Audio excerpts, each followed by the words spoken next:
book at Ghana Broadcasting Corporation. Tonight on the show, we will discuss what has become a national transport crisis, threatening productivity and to a large extent livelihoods. Many more Ghanaians have had in the last couple of weeks to queue for hours in search of transport means. The government has made some proposals. Over 300 high occupancy buses are expected in the short term to ease the pressure. The causes are varied and in some cases speculative.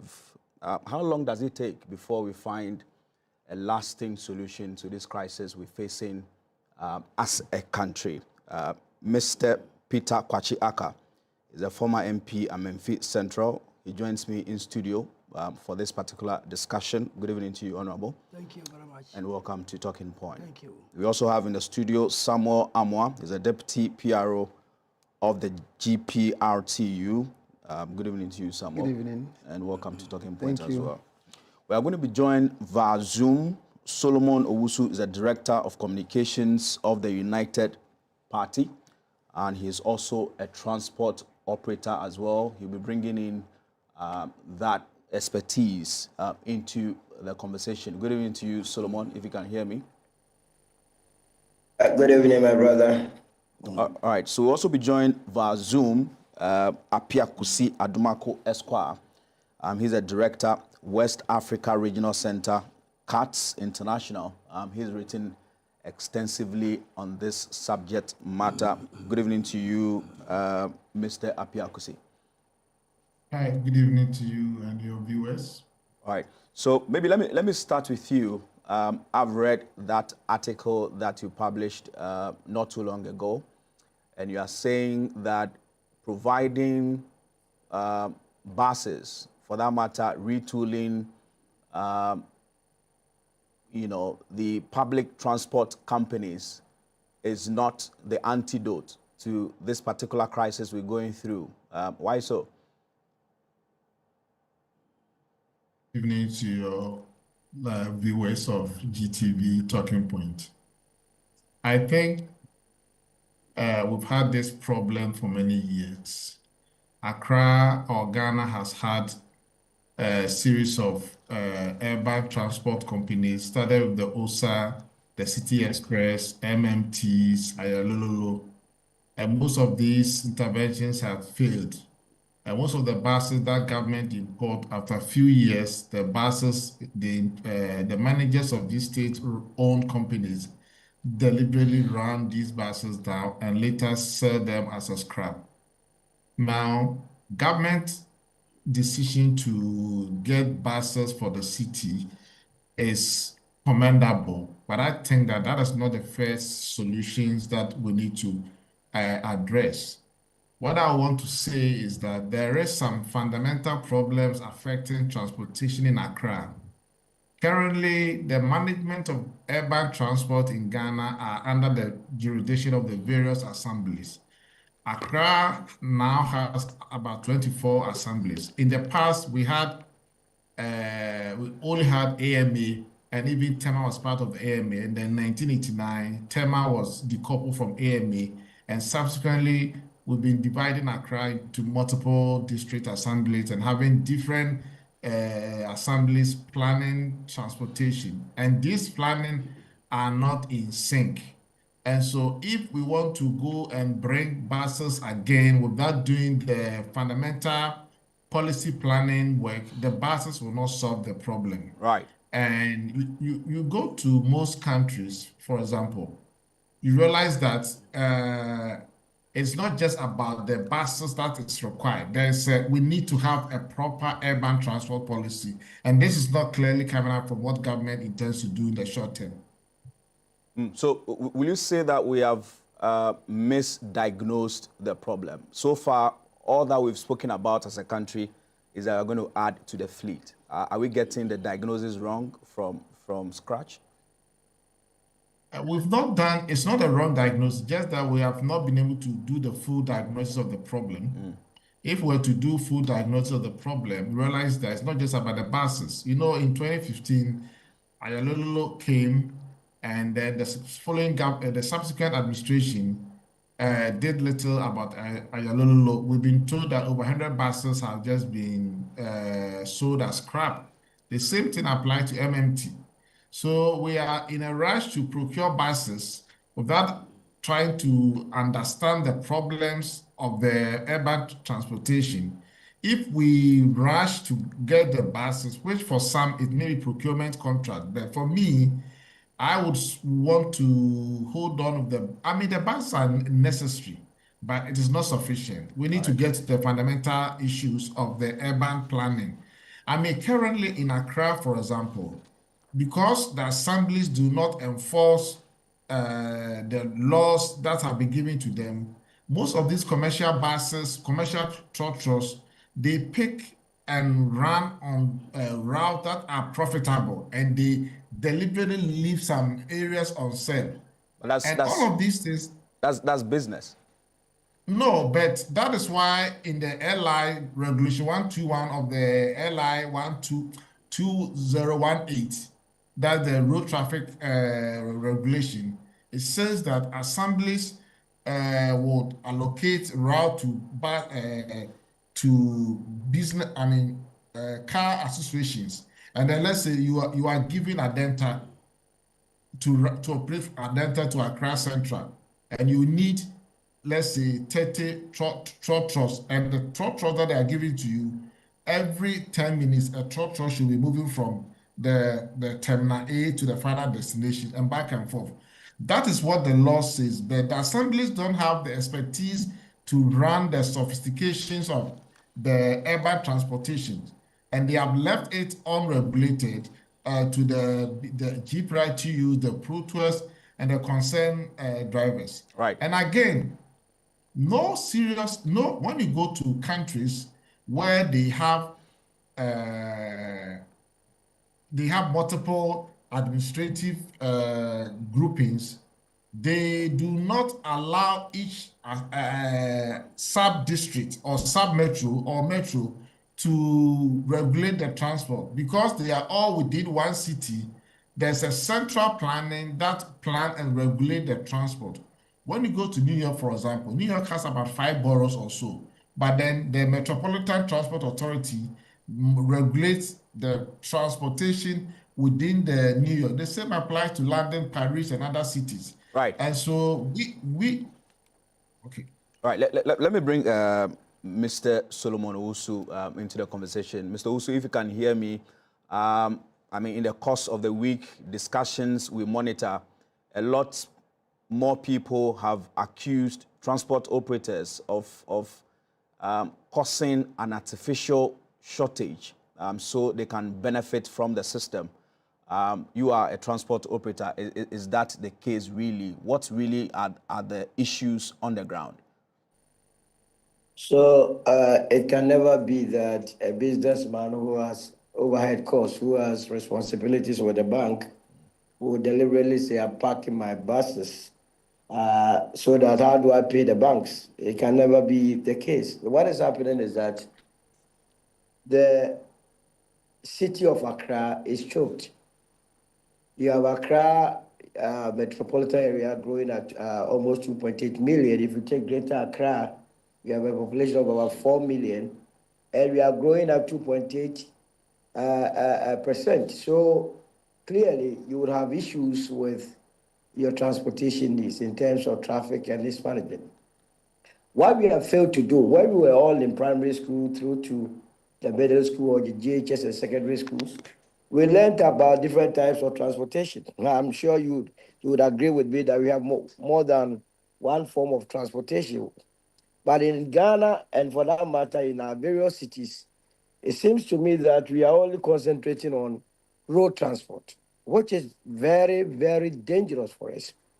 It is predicted that by 2050, we will have a population of about 9 million in Accra. If at the current rate of 4 million, we are struggling, then at 9 million, how are you going to do it? It therefore calls for a comprehensive review of the situation. And here we can start with only two. What is preventing us from adding rail to it? What I can't get it that almost 70 years of our life as an independent candidate, independent country, we cannot run effectively rail transport side by side with road transport. Don't let us even go to the other forms like the water transport and the air transport. Let's just take these two. Accra has 4 major outlets, from Moyarifa to the CBD, from Tema to the CBD, from Kaswa to the CBD, and from Isawam to the CBD. If we were even going to get the rail functioning properly from 2 areas, it reduces significantly the pressure that is on the road. All right. And these ones, it is not rocket science. You already have the rail lines from Tema to Accra. You have the rail lines from Isawam to Accra. So what is the problem?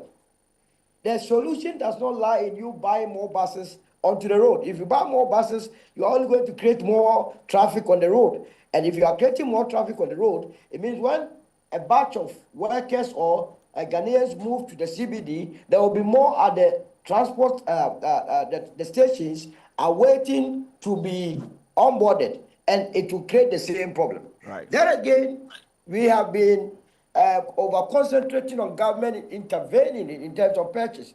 It's only a venue for chop. It's a venue for corruption.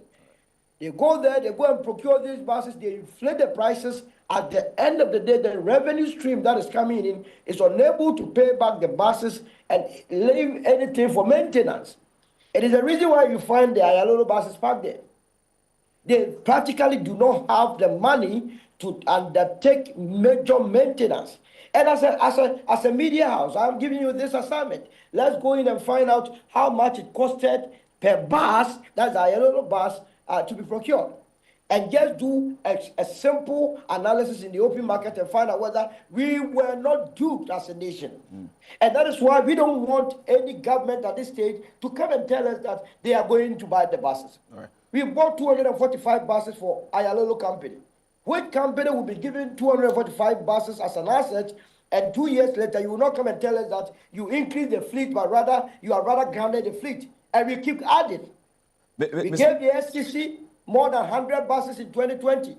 SCC today cannot account for even 60 buses. Same thing with the Metro Mass.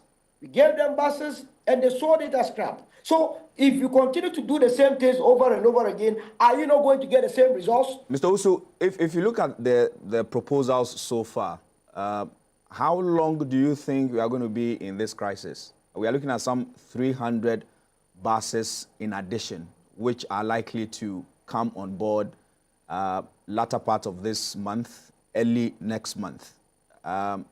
You are saying that that's not the solution. How long are we likely to face to be in this crisis? That's not the solution. And in any case, we must minimize our expectation. There is no automobile company or bus manufacturing company or coach manufacturing company that produces buses and put them there are waiting for people to come and buy. It doesn't happen like that. You have to first of all go and order.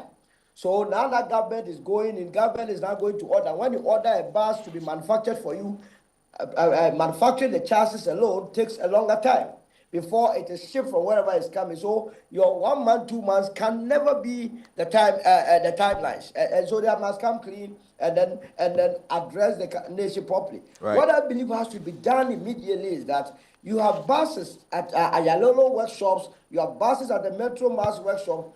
We must just do a comprehensive review of these buses and see which of them we can immediately put back on the road by way of servicing. And then, as part of the 300 that they intend to bring, they must add the rail transport. We should not be doing business as usual where we bring buses, it just come and be part of the liability of the state. We go back there and then we cry again. No, that is not a solution. All right, Mr. Usu, I'll come back to you again, but let me come back to the studio. Mr. Peter Kwakye Aka is a former MP at Memphis Central. He will be speaking on behalf of government on this show. You want to give us some clarity? They have said that adding just 300 more buses will not solve the problem. Is there something, in addition that government has not told us, especially in the short term? Thank you very much, and good evening to your various viewers. It is gratifying to know that the government has responded positively to the crisis. I mean, in the short term, that is the only way. I mean, if you ask the private companies to import these cars, they may not find the money. So it is in the right direction for the government to do that. It is surprising that in this era we are having this crisis because, as we all know, fuel prices have gone down and inflation has gone down. So hoping that prices of transport prices also will go down if inflation goes down.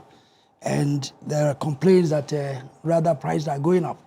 And we must also recognize that it's not only the fuel prices that determine the cost of the transport fares. It could be other crises. It could be shortage of buses, because if there are many people chasing few buses, definitely there's going to be skimming of the milk.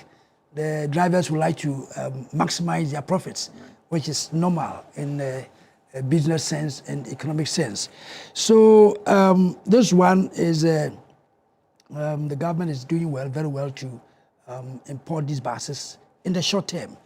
But let me face the reality that that is not going to be the permanent solution. We must all face it. In the short term, we are importing buses. Yes, so that is the only way. We're going to get them by the end of the month or not, next month. I cannot say specifically. I cannot say specifically.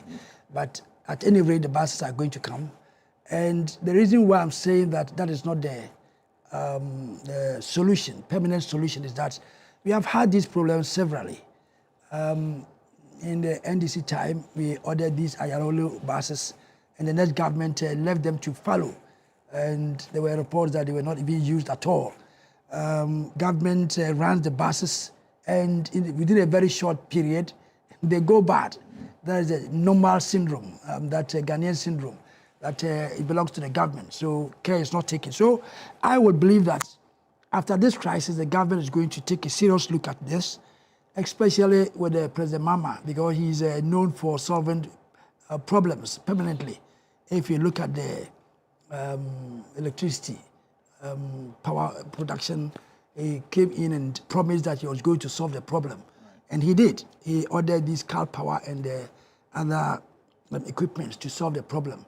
Only that the large government could not provide the money, pay the money to the IPPs. That's why we had the blackouts. But now I think they have been able to pay the IPPs. So we are not having the blackouts. They are also going to add some capacity to the electricity. So that is how to solve problems.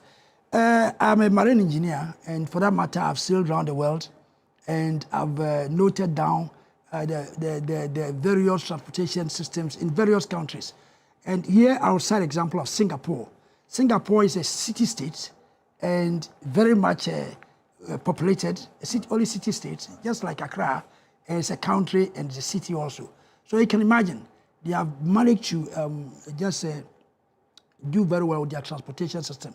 And what made a trick was the underground rail system. I mean, my brother spoke at length about the rail system, which I do agree. But in a city like Accra, which is not planned, we must not deceive ourselves. Our city is not planned at all. So if you are going to run the rail system to go to every station, it's going to be very difficult. So the only long-term solution is the underground railway system, which many countries have done, like Singapore. If you go to London, I've got a map. I was just Googling the map of Singapore, Emirate, they call it Emirate. If you go to the UK, London, they call it the Tube. Yeah, so this is the best way to go. And I believe President Mahama, know him very well, he's noted for such projects. So we can't have short-term fix. The short-term, I'm saying, that's the buses we are going to order. But that's not But going to that solve cannot, the problem. it will We're still going to be recur. seeing the queues. It will recur. No, that if the buses come, because the number of buses have increased, definitely it's going to go down. It's going to affect the number of people, okay? Because now you speak to the GPRTU, and they are saying that the problem is traffic. Because there is traffic, the turnaround time for the trotro has increased. And so a driver leaves, say, Medina, it will take him, say, 2 to 3 hours before he returns. Yeah. So the major problem the GPRTU will talk about is traffic, not the availability of buses. The buses are available. No, I don't subscribe to that. Right. Because you see, if you have one bus going for one route and it has to load because of traffic, it delays. So it will take maybe another 1 hour to come back. But if you have 3 buses loading at the same time to go to the same end, you are going to carry about 3 times the number of passengers. You get my point. So that is not the only problem, that because of traffic, the cars delay. No. But if we have number of cars, it's going to solve that problem temporarily. Because if 3 buses are going, they will carry 3 times the number of people. Okay? Not that one bus will go and come back to take the people. No, that is not the solution. So I think this one is going to help going to help the problem. Right. But as I said, it will recur. Yes, because if government is going to order these buses, given maybe 1 year or 2 years, the buses are going to ground because our plant maintenance system is very bad. Right. At one time, Mahama ordered 500 buses, and now they cannot even account for 200 because it belongs to the government. So I believe that slowly the government should wean itself from this, that ordering buses. It's not cost effective at all. But if rather private people, they guarantee for the private people to run this system. I think it's part of the plan, really. Yes, the Vice President, that will be okay. But eventually, as I'm saying, our cities are not planned. So if you use the buses, many places you can not go. Because where I'm living like this, the bus cannot go there and drop me. Right. But if you use the metro system, if you go to Singapore today, wherever you are going, underground, there's no traffic. So from here to my house, that's in Tema, it will take me about 5 minutes to reach there. At the moment you reach there, it comes up. You just go on the escalator and it takes you up. Right. So I believe the long term, this is what we have to plan. Let me bring this should be the legacy of President Mahama, because he is noted for that. He came and he solved the airport problem and he solved the electricity problem. I'm charging him to also go Let me bring GPR to you, to the table. So this problem started somewhere November, December last year. How different is what we are seeing now from what it was November, December? Now government is paying attention to the crisis. All right, so let me first say good evening to you and whoever is watching us now. Yes, we normally experience, challenges of, passengers, being stranded in most of our bus terminals, normally during rush hours and also during festive seasons. All right, but this time around, there was, a total change. It wasn't like the previous ones. Actually, during the Christmas festives, we find out that passengers, that do come to our various terminals, were increasing. And we thought it's normal because of the festive seasons. But going forward after the festive season, we find out, no, the number, still keep increasing. But if you check, you see that the number of people that do come out, comparing to previous times, is different. Okay. Yes, it's quite different. So you say the population the population is now increasing, okay. Right?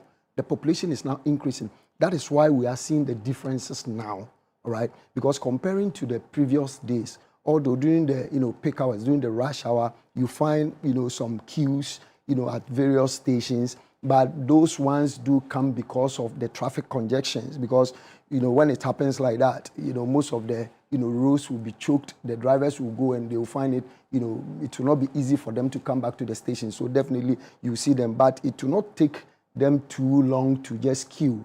For some shorter time, you see buses will be available and they will pick them to their destinations. But because now the passengers are, the number of passengers that do come to the station are increasing, most especially in the city of Accra, in the evenings, it's serious.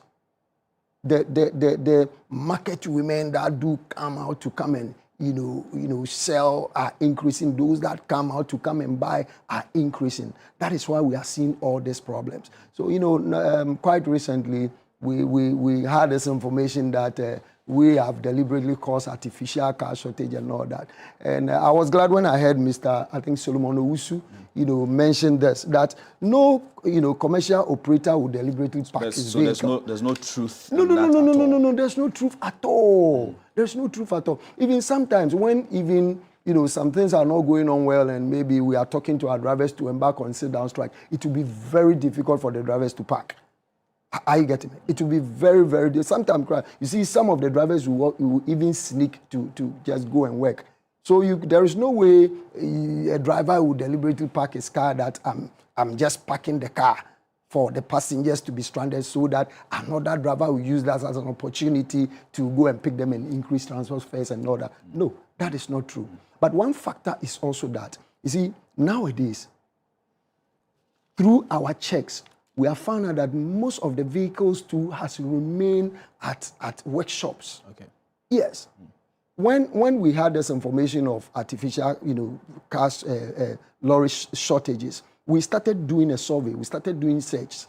Even I can use my station as an example. At Ashaiman, right? I do record 150 buses, all right, at my station, the trotro buses. Right. Every beginning of the year, I do pick the numbers, send it to the assembly for them to get their assembly sticker. This time around, instead of the 150 buses that I have on records, I got only 92 that are active working now. Where are the others? They are all at the shops because of the high cost of spare parts. We do mention and people think maybe we are not being fair or whatever. What about the nature of our roads as well? Yeah, the nature of our roads is what is causing the damages of our spare parts. I get it because supposing someone buys a ball joint for some shorter period because of the nature of the road, within a shorter period it will get spoiled.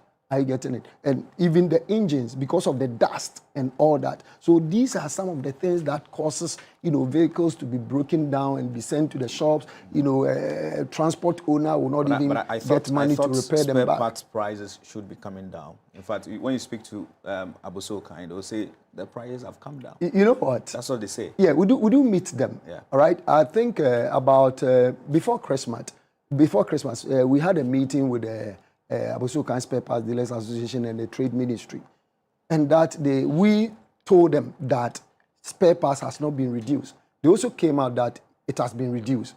Then they brought their list. The list of parts that has been reduced are not the same vehicles that we used to run the commercial transport operations. Right. I get it because if you reduce Toyota Land Cruiser spare parts, you reduce SUV, Mercedes-Benz E-Class and C-Class and all those ones, you reduce their cost. You've not done nothing to me because we don't use those vehicles. The vehicles that we mainly use is the Sprinter buses, the Toyota buses, the Nissan buses, and they can attest to that fact. Right. What they told us was that is, demand and supply. Those ones are, difficult to get. That is why the few ones that they have, they have not been able to reduce them. At least we should prepare to go through this challenge in the next 1, 2, 3 months, or maybe even beyond that. You see, let me put it this way. GPRTU, we don't have many cars on our own. Why am I saying this? As individuals that has bought their vehicles, then has come to join the union, all right? That makes it a union, okay? And, all of them, some of them go in for loans and all that to get the vehicles. Some, if even it breaks down, they have to go for loan before they fix it back and all that. But what we are trying to do is to just, encourage the owners to be repairing their vehicles, all right? I was happy when we had a meeting with the transport minister together with the vice president, the promise that they gave. Because earlier we wrote to the government that we needed, more buses to serve the nation. And the promise they gave was that, yes, they are planning of, getting us some more buses so that these problems will be solved. So hopefully, I believe going forward, the problem will be solved. Right. You're still watching Talking Point. We're discussing what has become a transport crisis that a lot more Ghanaians are going through. Let's go back to Zoom. Apia Kusi Adumako is the director, CATS International. Mr. Adumako, you want to commend the government for how swiftly they've intervened and how this whole issue has been of concern to them, to the fact that even at the presidential level, the vice president has had to have some engagement with the transport operators. Will you also say that the government came in rather too late? I wouldn't say that the government is aiming too late. First, I want to say that the government has responded very well to see the vice president meeting with the operators and government responding. But one of the problems we have in Ghana is that most of the time, we think that procurement is the ultimate solution of every problem. And so we've heard that government is procuring buses. And I want to say that whilst the buses are good, and Solomon has made us to understand that, as we know that the buses may not come overnight, it may come over in the course of the year. And so we still have time to look at the other policies and programs that can help prepare and plan a very efficient public transport system. You see, when you travel outside to most big cities, the city authorities have not left the operation of urban transport into the hands of people who are not regulated. There is a strict regulation to ensure that the buses flow at regularly, and that the service conditions, the frequency, and all of those things are met. Whereas the law is very clear that in the LI 2180, that assemblies are supposed to enforce this. The assemblies in Accra have not been doing this, and all over the country. And I think that we need to start to work on the policy framework to ensure that we can have a more efficient public transportation. In the short term, what I want to say is that government needs to convene experts to look at what has been, of course, this, when you look at our urban transport policy, it's been there for many years, just that we've not been implementing it. So we need to review the policies and also understand that until the 2020 census, Ashanti region was the most populous region in the country. 2020 population housing census indicated that Greater Accra has become more populous than Ashanti region, meaning that Accra transportation needs to be given a major boost. However, we sat through the last 8 years, Ayalololo always collapsed. The previous administration wasn't keen about any investment in urban transport in the capital city. So this administration has shown some effort. But for me, I think that we need to go back to the drawing board first. And one of the things I want to propose is that we need to, because now the city has been divided into various MMDAs, the best approach is to have one body to regulate and plan the transport needs for the city. As I said earlier on, when you go to London, London has about 32 boroughs or 32 assemblies. Yet the transportation of the City of London is regulated and controlled by TfL, Transport for London. Right. The status quo as it is not the best. It doesn't solve any problem. So if we are serious, we are proposing to government to set up Accra City Transport Authority. That will be given the mandate to regulate and the transport. Again, the road transport will not solve the problem. We had the railway lines. The previous administration spent millions of dollars to rehabilitate the railway lines. One from the Nsawam to Odona. Anytime I drive past the Dome Market, people have removed the railway over the crossing. So all those investments went to nothing. So that authority should be given the power to also regulate the urban railway in the city of Accra, so that working together with the road road transport will be able to solve the problem. The pick and choose of procuring the buses and giving it to people who are not competent to run them and running them as scrap wouldn't solve the problem. Thank you. You are worried that a lot more people, especially in the middle class, wanting to buy their personal vehicles. And so there should be the need to incentivize them so that they have some trust in public transport. How do we do this moving forward? Okay, so you realize that because the trotros are not, most of the trotros, are quite unkempt. And most middle class Ghanaians would love to sit in a good transport to move from the house to work. However, as it stands now, pardon me if I'm a bit extreme here. It will be very difficult to convince a middle class person to park his Honda CR-V or Toyota RAV4 at home in East Legon and join a trotro to Accra. Because one, the trotro, there's no predictability as to when the trotro is coming. There's no predictability as to when the trotro will get to the final destination. And so because of all of these uncertainties around it, people prefer to be more responsible to how they move in the city from home to work. But the current system doesn't help. So if we want to convince people to park their cars and ride the public transportation, then we must make sure that it becomes fit and purpose to bring everybody on board. Once again, I live in London, I live in New York, and I will say that every morning you see the rich people running to pick the train or the subway to work because the train is predictable. You know that every 4 minutes or 5 minutes, a train is coming. The buses are coming. And so you can plan your life on it. Until we are able to fix all of this malady, you will not get the middle class Ghanaian to park their cars and then go and say, oh, I'm queuing for trotro. That will never show up. Or when it shows up, the driver will divide the journey into 8. From, let's say, Adenta to Reese Junction, they will charge you 1. Then Reese Junction to Zogo Junction, another fare. Zogo Junction to, Siashi, another, fare.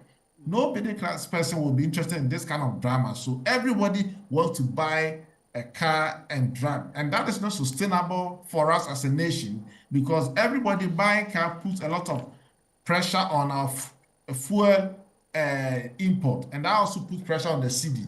And so we need to make sure that the buses, the public transport, kind of favors everybody, right, from middle class, upper class. So from lower, middle, and upper class, everybody will be willing to hop onto the bus and go to work. Right. Let me bring Solomon back to the conversation. Mr. Usu, if you can hear me, you have said that government should have no business in doing the transport business, but we've all come to know through this crisis that this whole transport issue also touches on national security, and so government should have a stake in how the transport system is run. So let me straighten it. I'm not saying that government has no business. What I'm saying is that government has no business in going to procure buses. Right. Government can have a say by providing the policy framework. That is what is done in any civilized country. I'm not even going to go to Europe or the Singapore or America. Just go to Cairo.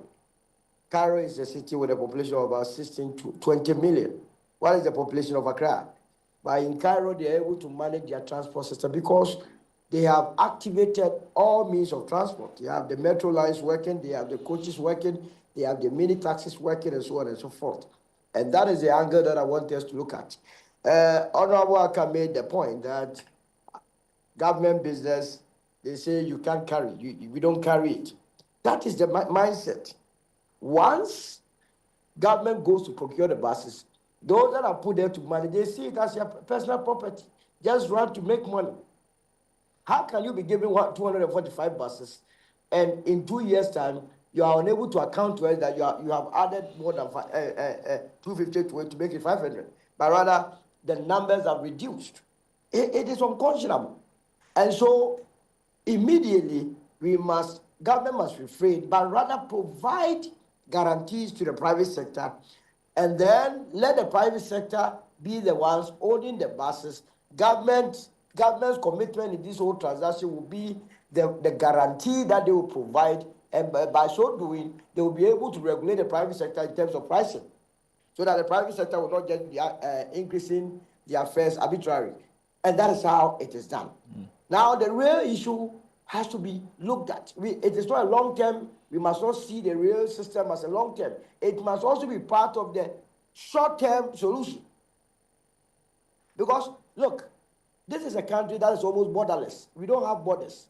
Beyond those that are coming from our rural areas, we are also daily, especially in Accra, receiving hundreds of people from our West African neighbors, be it Nigeria, be it Togo, be it Cote d'Ivoire, that we have no means of tracking the number of people that are entering. What it means is that you cannot even plan effectively with your transportation needs. It therefore makes it very imperative that you would begin to deploy your rail system so that numbers that will be entering into our country that we are unable to account for, the public transport system by way of rail will deal with it. Right. Now, there is a crucial or a critical element in transportation that my brother Amwa touched a bit on it, and that is the reality. The reality of the day is that our interest rate regime, we keep complaining about pass not being reduced, cars going to the various workshops and maintenance slowing and so on and so forth. How can I, as a businessman, as a transporter, go and borrow at a rate of 25% and then deploy these buses on these routes? The banks expect you every month to pay back this loan with interest at such a high rate. And so that at the end of the month, the money that you make from your business or by way of deploying your buses or taxis on the road can only pay the bank interest, and you are left with nothing to do the maintenance. Right. It is the reason why you have the cars at the various workshops.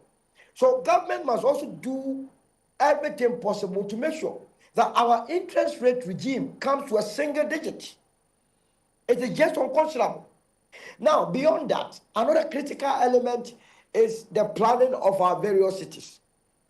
I keep saying that Accra has not gotten to a place where we must be building even at Malam Junction. The GBC, where you are, the Kanda areas. Let's do a survey of the buildings that are around. What sort of quality buildings are there? What sort of quality buildings are in Iman? Why are we afraid to confront Iman? To make sure that we put up 4 or 5-story buildings to accommodate a lot of our people within the central business district, so that we do not have to travel long distances, when especially you do not have your metros working. So it means we have to take a second look at our settlement or planning issues and begin to do what we call urban renewal, whereby we begin to put up condominiums as it is done in every developed economy.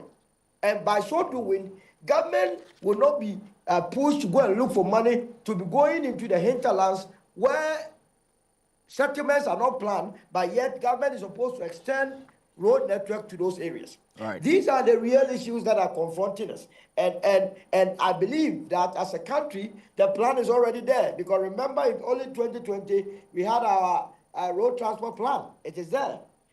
We did some in 2010. We reviewed it in 2015 or so. We continue in 2020. What is lacking is the political will to confront the issues. The political will to confront the issues. Honorable Aka made reference to Singapore, the transportation system in Singapore. Yes, but what you should add is also that in Singapore, it's not every car that comes out daily. In Singapore, if your car comes out today, on Tuesday you will park it. So you have numbers, they have even an odd numbers, that today you'll be plying the road, the next day you will not be plying the road. And you can only do that when you have an effective public transport, so that when you park your car, you can go into a train or metro or a bus system. We have gotten to where it has to be implemented. Right. Nobody will tell the middle class or the upper class person that, look, where it has got to do, it does not make economic sense, health-wise, it doesn't make sense that you be in the traffic for 2 hours because you want comfort. What comfort would you get for being in traffic for 2 hours? But rather, you'll be better off in joining public transport. And all these things, the templates are there. We are not going to invent any new thing. It is all there. It is all about we having the right people in the right places to implement these policies. Mr. Owusu, briefly, you touched on rail and you want to categorize it in a short-term approach, but that's not going to be possible, really.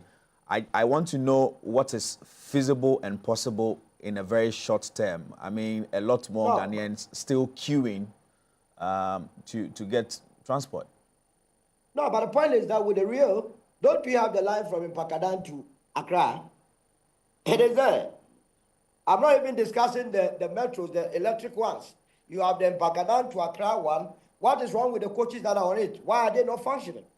If there are maintenance issues, we go in there. We find out because we have a railway department or railway authority. We go in there and find out. We have a rail line from Nsawam to Accra.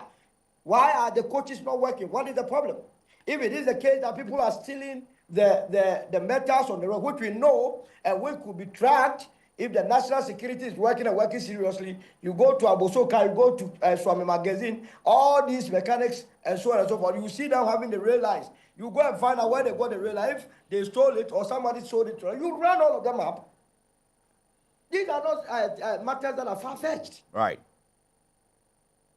Okay.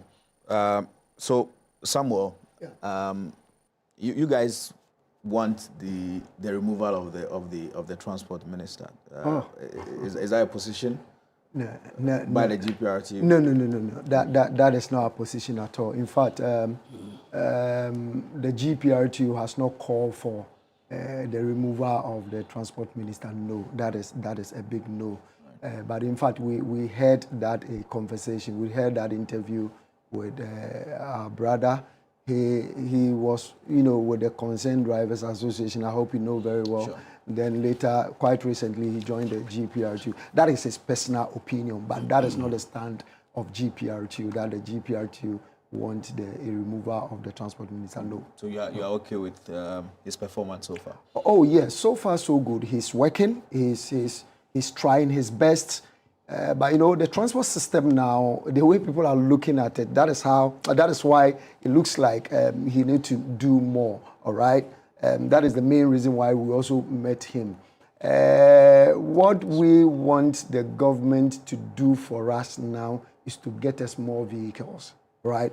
When we get more vehicles, what I know is that through Ayalolo. Or no. Guarantee for you guys. Yes, for the private sector, like the GPRTU and the other unions. Because one thing that we have seen is that when the buses, they give it to, the government decide to run by itself, sometimes the maintenance is even something else. Yeah, they can't even maintain them. But if, they give it to the private sector, then maybe they give it in a course of about 3-4 years, pay the money, but you split, the payment. We will work and we will pay. Are you getting it? But sometimes when they give it to the government and they have people to run it, that is where we do, find all these problems. So we think that to solve this problem, yes, the government want to give some more buses to the Ayalolo and the Metromas and all that. We are not, condemning it, but they should consider the private, sector more, because it's individuals that, we go in for loans. Sometimes all of us will own at the bank. At the end of every week, you'll be there and the banks will be coming for their monies. Are you getting me? So when it happens like the interest rates are high, as my other brother mentioned it, the interest rates are very, very high. You go for the loan, you cannot pay. Vehicle will get spoiled at the shop. You cannot even get money to repair it. You have this burden of repairing it back. You have this burden of paying the loan and all that. It's very, very difficult. But when the government brings in the buses, hand it over to the unions. The union will be capable of, maintaining it, make sure that they run it, and the government will get their money back.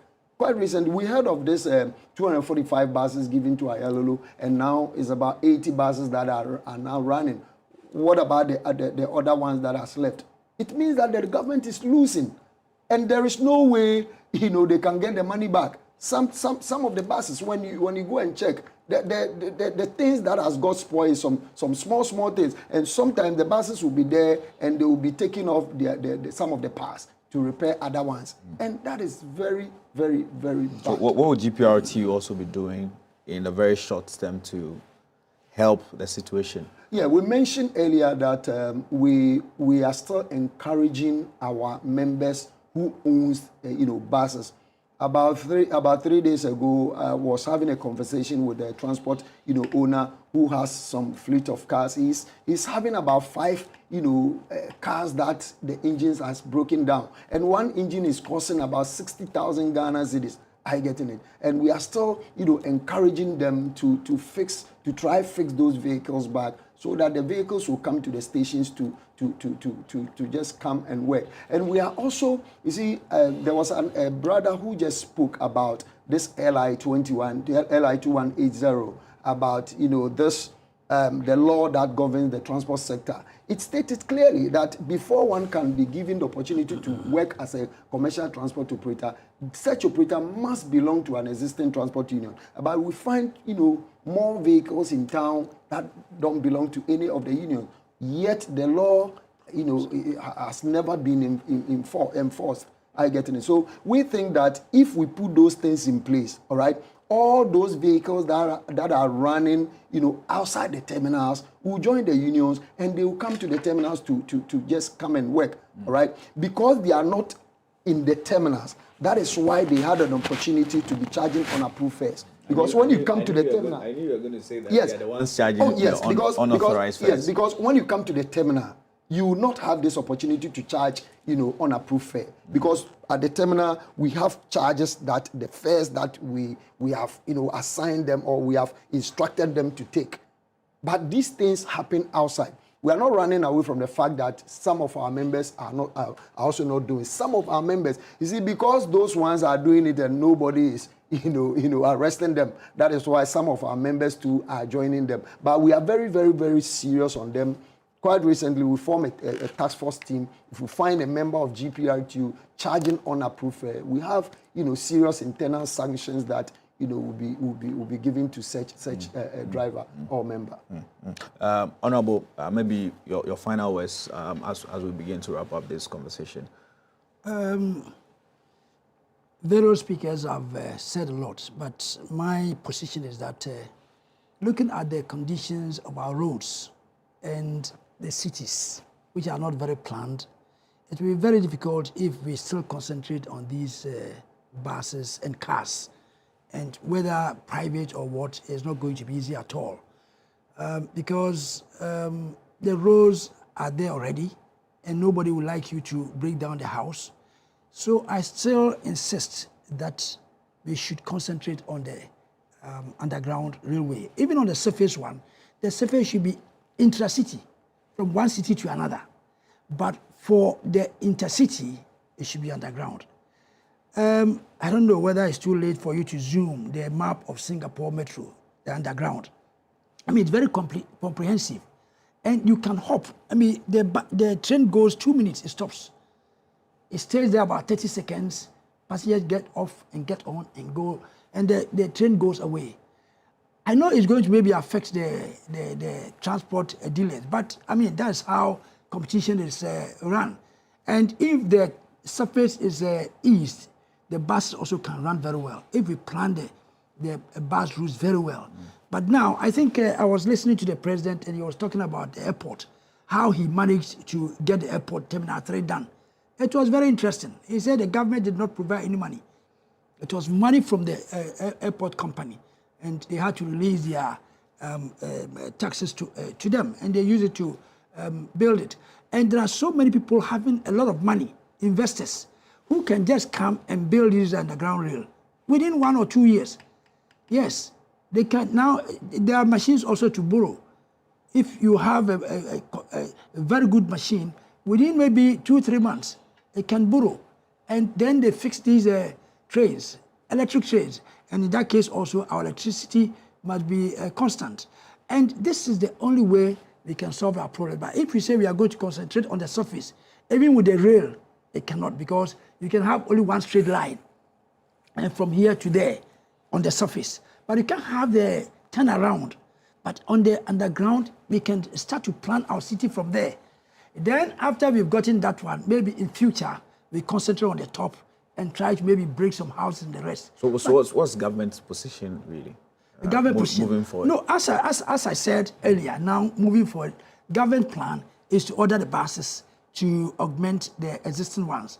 But we have had this before. Government would order the buses, maybe 500, 300. Within 2 years, the buses will break down because people in charge are not taxed very well to take good care of the. If somebody is made CEO, he is not under any obligation to increase the number of buses. I mean, if you have been given 300 buses, you tax the person that within 2 years, you must double the buses. But no, by the time you realize, rather, it's been put there to reduce the number of buses. So I say that, well, the government is doing very well because there's no other way. Yes, they brought the Ayalolo, the other government, the previous government ran them down. They didn't even run them at all. And it was just a waste. Now, during this crisis, the government is bringing these buses. But me, this one, my personal view, I'm expressing, that the way to go is to go the underground. Right. Yes, and Right. that is going to solve our problems. Mr. Adumaku, your final words as we wrap up.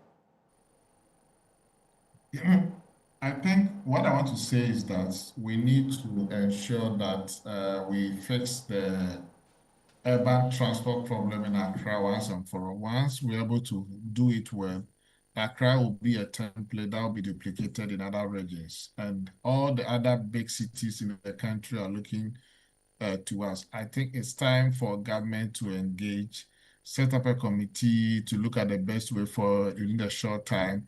And government must be also willing to provide resources, because anywhere you go in the big cities, the city, even transport operators owned by the government, they don't even make profit. But the issue is that if the government doesn't support the transport to operate well, and everybody decide to drive, that will grind the city to a halt. So government see it as a mandate to support the running of the urban mobility. And I think that Ghana can also do the same. All right, thank you very much. Some few comments from our viewers watching across country. This one says, unfortunately, you can't compel people to join the unions. The state must play a role. One of the problems is that since the price is reduced, everybody moves their cars on the roads. That is coming from Samson Agodoku.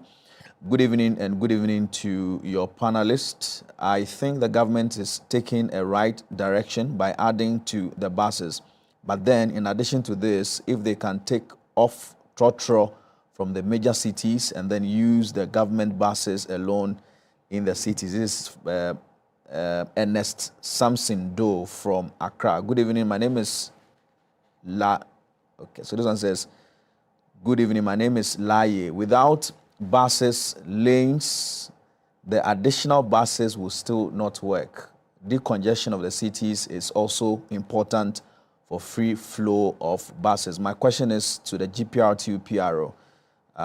Has the organization had a meeting with the local government ministry?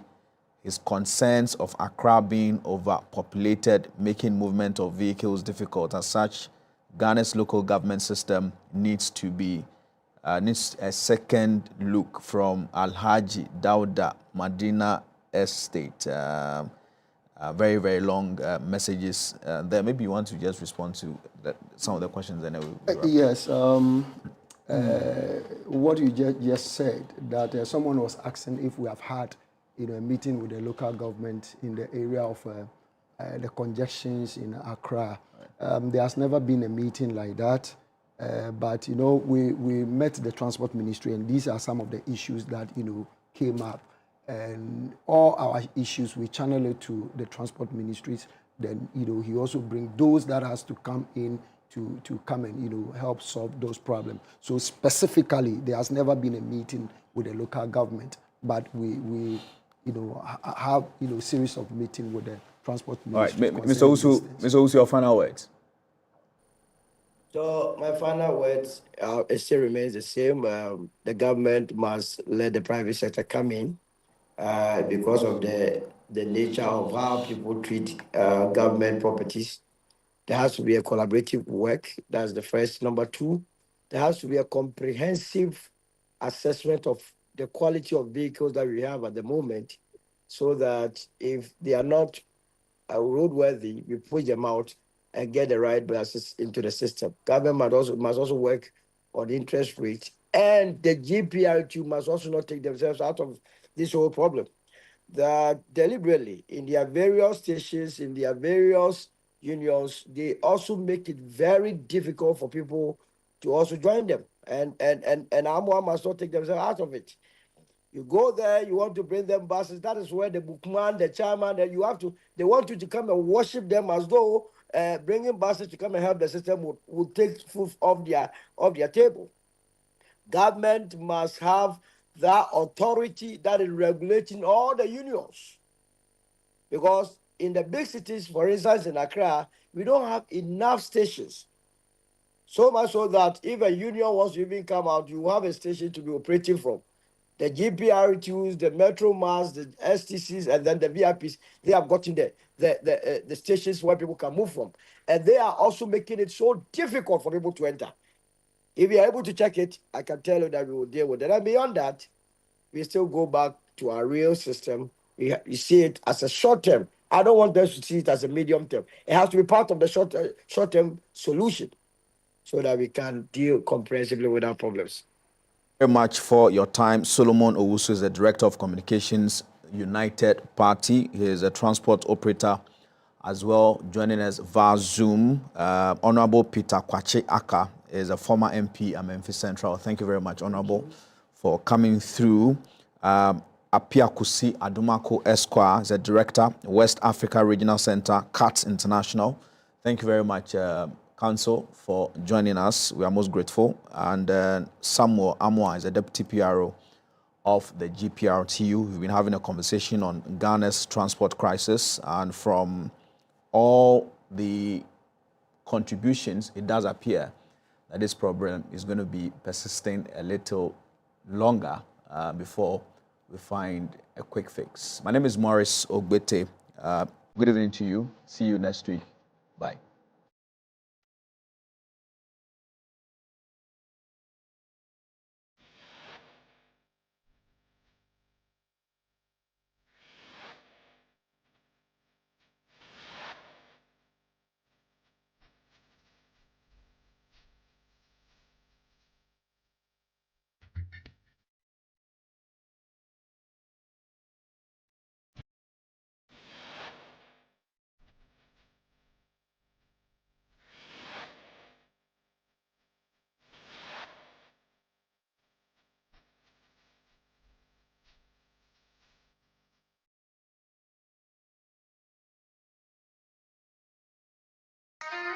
In 1965, Ghana chose her own value.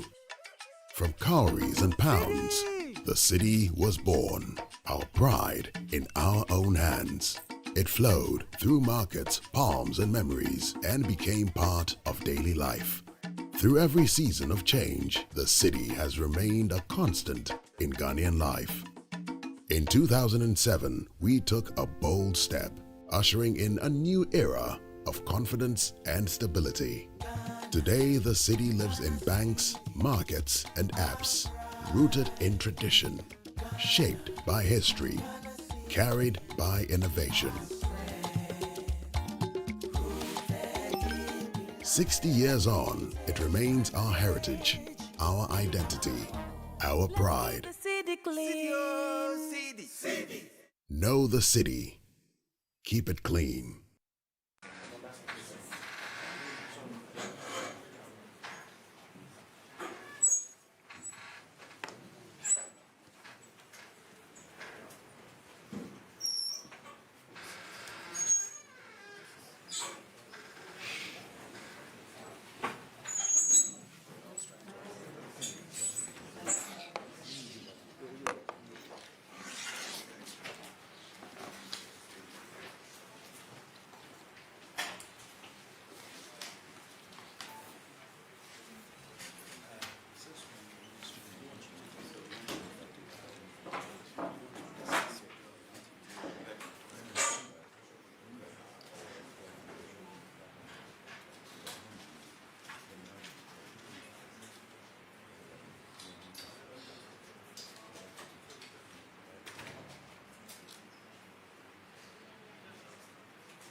First of all, thank you for the warm reception you've given us.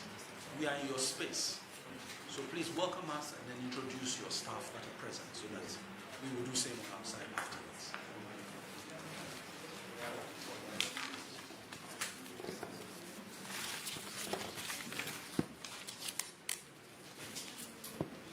It's okay. Your Excellency, the Chief of Staff, Office of the President or the Vice President, Honorable Ministers of State, officers of the Office of the Vice President, ladies and gentlemen, media, may I use this opportunity to welcome all of you to Greater Accra Passenger Transport Executive. I would like to use this opportunity to introduce myself and my team to Her Excellency, the Vice President of the Republic of Ghana. On my right, immediate right, is Kenneth. He is Kenneth Amayao. He is the head of administration. We have Adam Yao, Esquire. He is the head of regulation. We have Solomon Osei. He is head of operations. And then we have Joe Alex Osei. He is in charge of transport planning in the entire Greater Accra area, not region, area. And then our sector minister for local government, chieftaincy and religious affairs, Ahmed Ibrahim. Thank you very much. And then may I take leave of Your Excellency to add, it just escaped, to add our Deputy Minister in charge of local government, chieftaincy and religious affairs.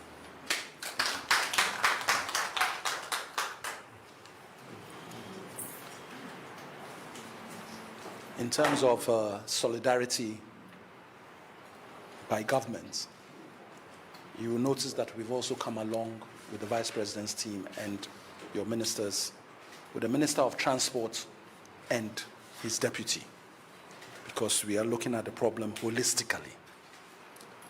Apart from them, along with the Vice President's office, we have Mansa Mewa, who is an advisor on finance to the Vice President, Musa Abdullahi, who is an advisor to the Vice President on political matters. We have Dr. Hamza, who is an advisor on economy to the Vice President. We have Professor Teresa, who is a special aide to the Vice President. And the spokesperson for the Vice President, Amma Pratt, who decided to sit on the other side. Has Khalid left us? Okay, not to worry. And my name is Alex Sigbefia. I'm the Chief of Staff at the Office of the Vice President. Although she needs no introduction, formality requires that I introduce to you the leader of this delegation, Her Excellency, Professor Jane Nana Opokuja Ajiman, Vice President of the Republic of Ghana. On that note, now that we know who we are dealing with and talking, I think I will hand the mic over to the Minister in charge of local government to set the scene. After he has spoken, we will then invite the CEO to say a few words. And once he has done so, then we will invite the Vice President to conclude on matters. Thank you. Minister. Thank you. Thank you, my brother and my respected senior, the Chief of Staff, Office of the Vice President. Your Excellency, the Acting President of the Republic of Ghana and Vice President of the Republic of Ghana, our own mother, lovely mother, Professor Jane Nana Opokuja Ajiman, first in many things. My respected and colleague and friend, Minister for Transport and your deputy, my lovely and respected sister and Deputy Minister for Local Government, Chieftaincy and Religious Affairs. You introduce everybody without your mother. Our mama will go, you see. My brothers and sisters from the media fraternity, senior government officials, good morning or good afternoon. Your Excellency, I've spoken twice, and therefore here I know you are hard-pressed with time. I would therefore want to set the parameters for the MD and let him have a bite so that we give you the space. I know other queues are waiting for you somewhere. We were supposed to close by 12, yeah. Your Excellency, GAPTI is your product. You were in cabinet with the sitting president in the chair when GAPTI was established in between 2014 and 2016. And GAPTI at that time was given about 245 buses. So I want to give the mic to my technical man who is a leader of GAPTI here. He's the MD, Lawyer Dauda. And Lawyer Dauda, I have the confidence in him. He was one of the most dedicated and hardworking lawyers in the Bono region. And he came with that mindset of reforming this place. So you tell us how many vehicles we started GAPTI with. How many, where are all those vehicles now? How many of them are roadworthy? And how many vehicles have been added? And what is your effort in making sure that we are able to solve the intra-transport crisis we have in the country? But when we come to intra-transport, it is your mandate. Many people don't understand why transport will be under local government. So you explain and tell the role you are playing. The crisis, my brother is here with our mother to help you solve the problem. But I wouldn't want you to go to other parameters. Go by the marking scheme I've given you. You are a lawyer. This is the legal parameter. Thank you very much. Thank you very much. On that note, Lawyer CEO. Your Excellency, may I take cue from my sector minister to be brief, especially so when we have spent my time so far. It is important at this stage to go through the activities of GAPTI. Greater Accra Passenger Transport Executive. Yes, Greater Accra Passenger Transport Executive is an agency under the Ministry for Local Government, Chieftaincy and Religious Affairs. It is important and pertinent to establish that there is a reason why our agency is under the Ministry for Local Government. Our board that has oversight responsibility of our operations is made up of all the MMDCs in Greater Accra area. I didn't say region, I added area because we are adding Kaswa DCE to the list. That is the main reason why I said the area. It makes it easier for the Ministry for Local Government to coordinate the activities of these MMDCs when it comes to transport planning, transport development, and then issues of regulation and congestion in their respective areas in Greater Accra. And that's the main reason why we actually work under the Ministry for Local Government, Chieftaincy and Religious Affairs. Now, in 2016, November, thereabout, the NDC government procured 245 buses to help ease congestion in Greater Accra and to enhance urban mobility to the extent that you could easily come and park your respective vehicles at our various terminals and join the yellow buses to your respective places to trade or for any business that you want to go by. 2016, everything was fine. 2017, everything was fine. 2018, 2019, thereabout there. When the NDC government lost power and the new administration then came to take over, under the then Ministry for Transport, 60 of those new buses were sent to Kumasi, specifically in Ashanti region. Some of the buses were also sent to Tamale, others were also sent to Takrade. And the others were left in Greater Accra for the operation of the BRT. Once we say BRT, Bus Rapid Transport, it meant that you must go at a top speed. You must have special design corridors for which these buses could apply. So if you apply a particular route and we have designated routes specifically for these buses, it makes it easier to get to your destination without necessarily being caught in the normal traffic. So in 2016, 2017, we never had these issues until later on that the previous government gave a directive that those dedicated lanes could be used by any private user. And that started the trouble. What that meant was that you could have millions of buses, but because they did not have dedicated lanes, they would also be caught in the normal traffic. So you'll be crying for 1 million buses. The buses are brought, but they are stuck in traffic to the extent that it is defeating the purpose for which they were brought. And that is the BRT, the bus rapid transport. So somewhere around 2018, thereabout there, when they started sending some of these buses to those areas, the system actually collapsed. Thank God, the very government that actually gave birth to the BRT system and the 240 buses is back. And that is the main reason why we are trying as much as possible to revamp the BRT system in Greater Accra. And it is for that reason that we have, with the permission of my sector minister, we have gone for the 60 buses that were sent to Kumasi to be brought under the management of GAPTI in terms of accountability, how much is being spent, how much is being realized in terms of revenue. So as I'm talking to you right now, with assistance and then the help of our sector minister, we have been able to get those buses back to the management of GAPTI, together with the buses that we also sent to Takoradi, to be brought to beef up the operation of Ayelolo buses in Greater Accra. Again, most of our terminals were taken away. I can speak of Kanswa Terminal. I can tell you in authority, in all humility, that we have also reclaimed that 4-acre terminal.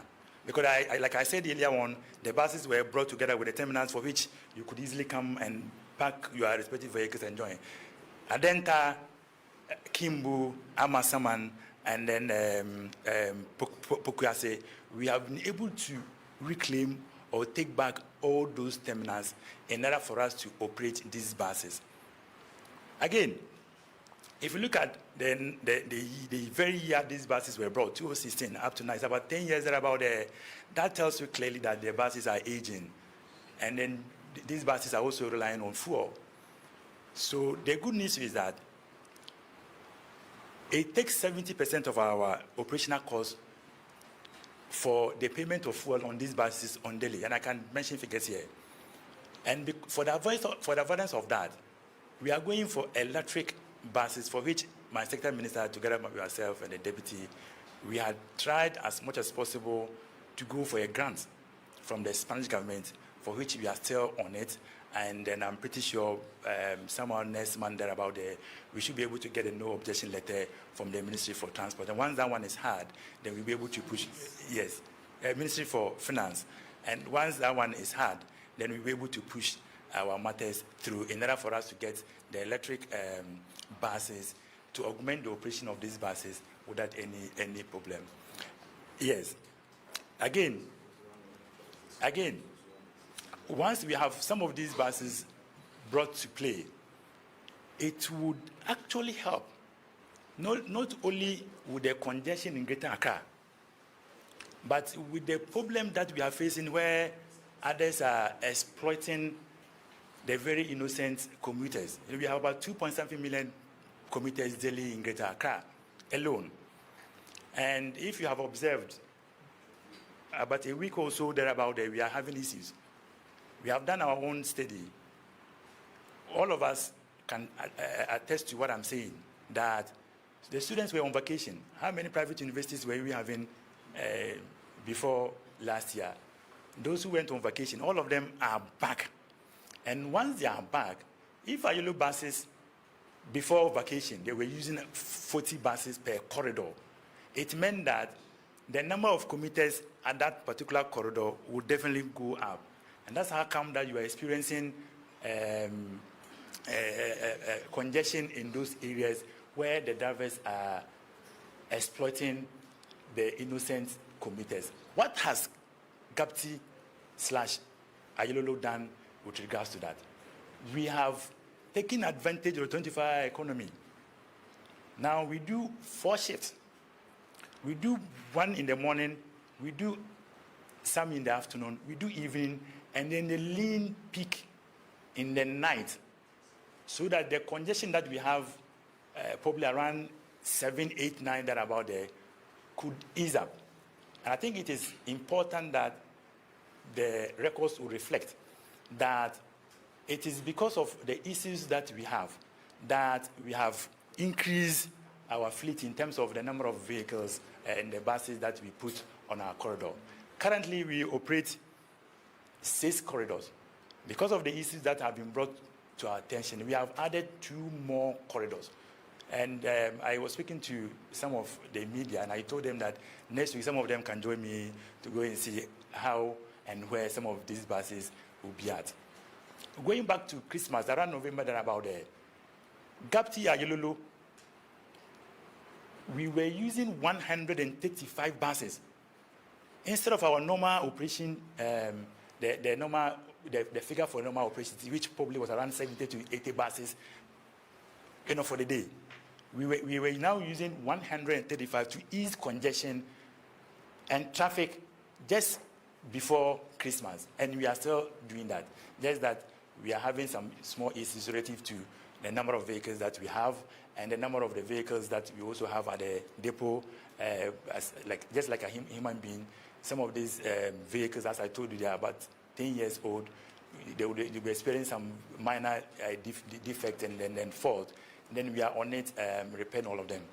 Now, going back to challenges, because of the time, with respect. Give the numbers and conclude. Yes. So as I'm talking to you right now, we are giving 80 buses. 245. Yeah, 245.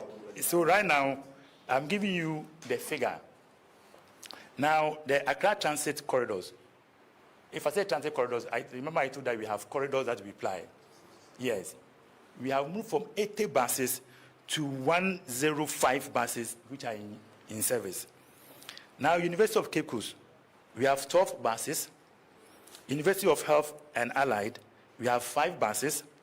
We have Tamale Transit Operations, we have 2. We have Swissport, 5. Swissport is where? Yes, Swissport at the airport. Yes. Yes, the Swissport Airport commuter. Yes. So we have Swissport commuter at the airport, Kotoka International Airport. Then we have Aviance commuter. Aviance, they are also at the Kotoka International Airport. And these buses are there purposely to ease congestion, because national security zone, if you're not careful, there will also be a congestion. That's the reason why you have some of these buses there. Now, so Aviance, we have 2 buses, civil aviation commuters, and that is also at the airport. That we also have 2 buses. Then we have the airport company itself, having 3 of our buses. Now we have the depot.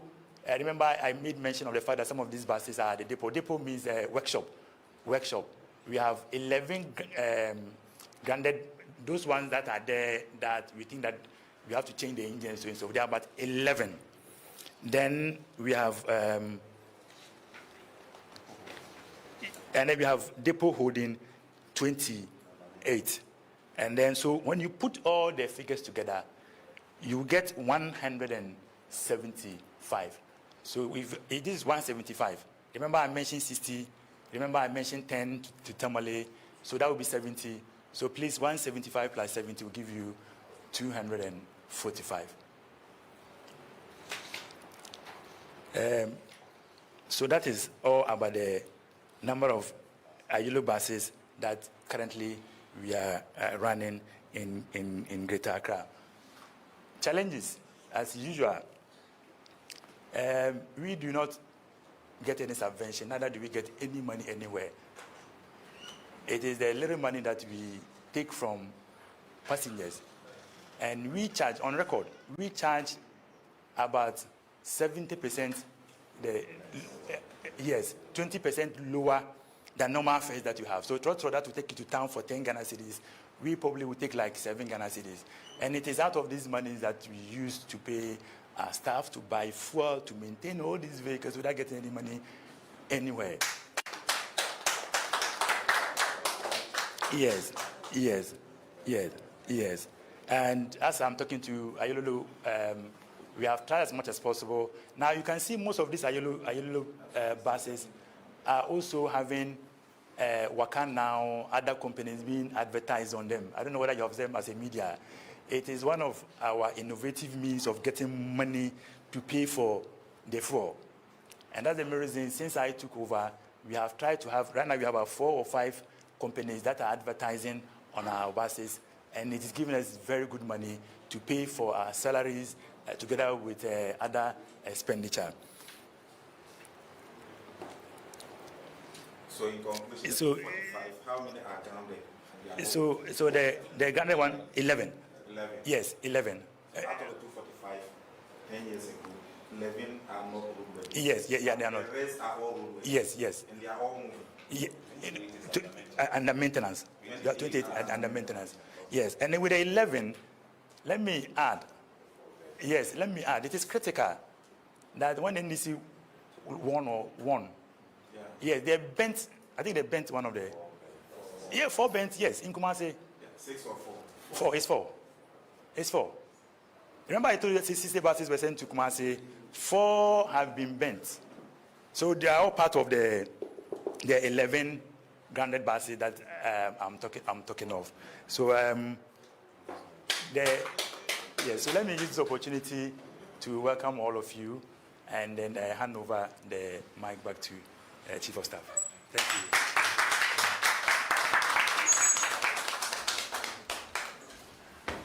Thank you very much, Mr. CEO, for that information. And at this juncture, with the kind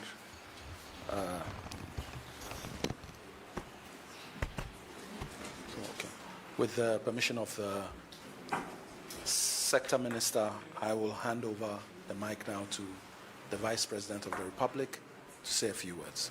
Your Excellency. Thank you very much. Let me address the ministers, deputies, and the CEO and your staff, members of the media, and all of us who are here. Good afternoon. And Chief of Staff, thanks for asking me to make short comments. I'll make them short. First, CEO, let me thank you for accepting us and for your report. I recognize all the situations you have inherited, and I'm very happy to note that you are not feeling daunted by them, but that you are rather confronting the situation and finding solutions. I find that very, very attractive, and I want to encourage you to do more and assure you that whatever we need to do to ensure that your work is successful, we'll do that. Well done. Part of the major reason for being here was to respond to the pressures in the system regarding commuters. What is happening is that we are seeing undue long queues, frustration, and delays. So we needed to find out what was going on and how to solve the problems. Earlier on today, we were privileged to meet with the unions, and they also told us, in part, their story. Their meetings were not over, and we know that when everything is said and done, we'll get a full sense of what their own inputs are in dealing with the problem. So we're very, very happy to have been part of that discussion this morning. We believe that when problems occur, the solutions should be shared. The responsibilities are ours, and the achievements are ours too. So we don't run away from responsibilities. And when there are events that directly affect citizens, That is something we need to respond to quickly, because it's the people we are working with and for. And I keep saying that we're not even working for anybody. We are working with people. So their input, what their situation is, what they are going through, all of this should be of primary importance to us. And this explains why we spent part of today doing this. I want to assure you that, yes, I hear the numbers of what was burnt, what is under repair, and so on and so forth. And I want to assure you the promise that our president has made. He's going to work quickly on supplying high occupancy vehicles to agencies. And these agencies include the State Trans or the Metro Mass. They include Ayalolo, so you should be happy about that. And they also include the private sector. You know that about 90% of transportation in this country is fielded by the private sector.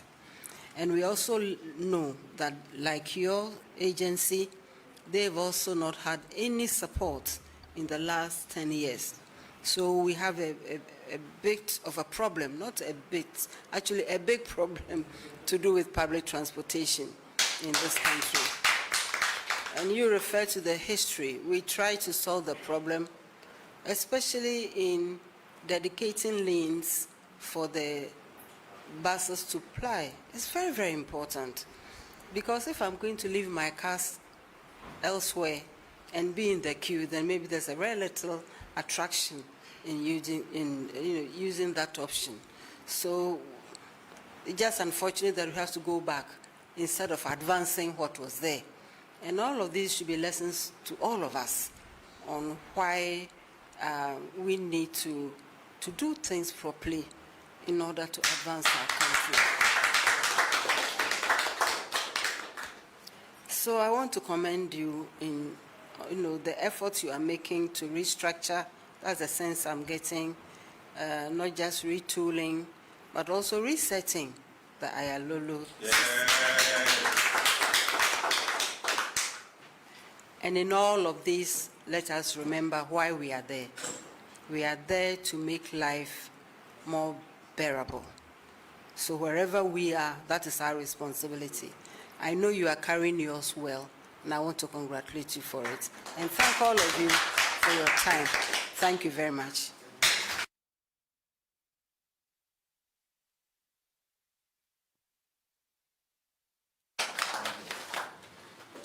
Thank you all very much. At this juncture, I'll ask kindly that the ministers and the CEO take us back to your office. The rest, which are very few, should just be organized downstairs. We'll come and join you for a group photograph, and then we will leave. So if you let the Vice President leave first, and then we will come and join you downstairs, if that is okay with everybody. So let the Vice President first leave. Chief Executive.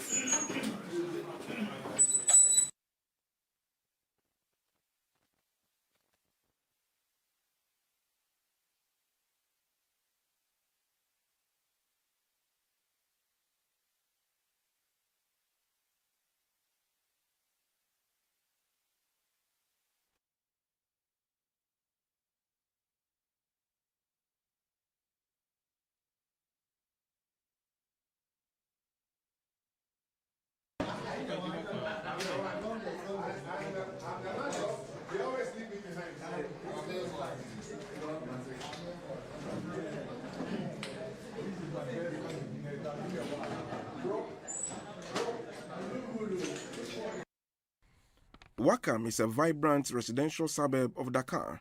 It pulses with life, traditional markets, stunning beaches, and aquatic adventures, making it a tourist hotspot boosted by the African Renaissance Monument. With over 80,000 residents, this ancient village now thrives. GBC News highlighted horse-drawn carts, an age-old transport for commercial goods like cement, rice, and fish. In areas lacking trash trucks, Most cart drivers offer paid waste collection. Navigating narrow, sandy roads, these carts outshine motor vehicles. A lifeline for rural migrants, this business employs many. Drivers earn 5,000 to 8,000 CFA, the equivalent of 200 cedis daily, rivaling manual workers' wages. Yet, feeding horses cuts into profits. A language barrier can be a big challenge for first-time visitors. It's either you speak French or Wolof. Luckily, GBC News met Ibrahima, a resident who spoke some English. He shared that using horse carts is cheaper than vehicles due to high vehicle costs. Locals prefer the carts, which for them are affordable and convenient. You can buy it less than 1 million. Okay. For example, 500 meals, Okay. 700 meals, you know? And you can get luggage, all luggage, to a place, to another place, easily. The horses used in this business often sport thick cut cloth covers on their sides, a clever way to minimize distractions to get them to focus on their owner's instructions. Horses are woven into Senegalese culture, a traditional transport mode many defend as heritage. Yet, in modernizing Wakam, horse carts versus taxis and buses creates friction. Officials deem carts a nuisance, causing traffic slowdowns and accidents. Horse droppings litter streets, adding headaches. The government has tried permits, tail lights, restricted hours, etc. for these carts, but enforcement remains tough.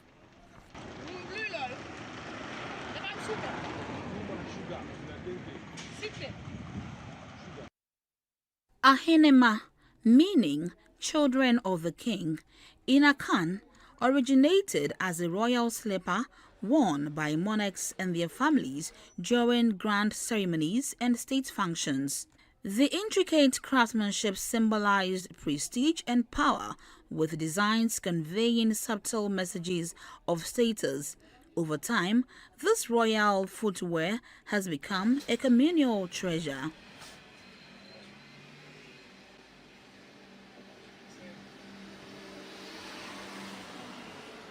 Today, Ahenema slippers are worn at various occasions, including weddings, funerals, festivals, and church gatherings.